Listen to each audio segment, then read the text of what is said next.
He says in the Bible, I did not come for the Romans. I came for the Israelites. Who spread Christianity? The pagan Romans. Who was born on December 25th? Mithra. Look them up. I mean, you got to get to the point as a Christian, when you see so many coincidences, you got to be like, listen, this doesn't make sense. Who spread Christianity? The pagan Romans.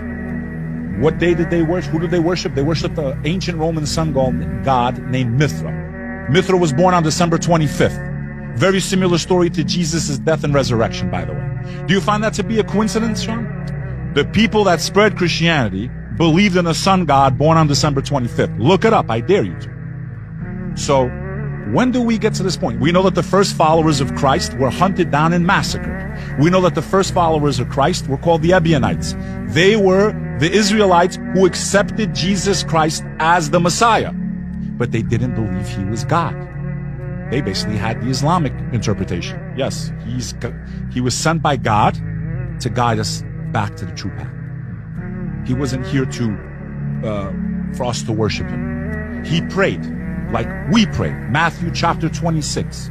And Jesus fell with his face to the ground and said, "Oh my Father, if this cup can pass me, not as I will, as you will." So in that chapter, Jesus is in trouble. He's hiding. Why is he hiding? If he came to die for us, and he's divine, and he knows the future, and he knows no matter what happens, he's going to get on that cross anyway, because he's the Alpha and Omega is what they say. Yet he didn't know what hour judgment day was. They asked him, hey, when's the hour of judgment? Only the Father knows. He was never equal to the Father, even if you read it in English. He never said, pray to me. He never said, worship me. He prayed to the Father. He worshiped the Father. You're reading the book in English. And Wes Huff, to my understanding, is not a master of Aramaic. Neither am I. But how are you going to talk about faith when none of you can even pray in the religion of Christ, in the language of Christ? Yeah. That's a big difference between Christians and Muslims. The Muslims pray in the language the book came down. That's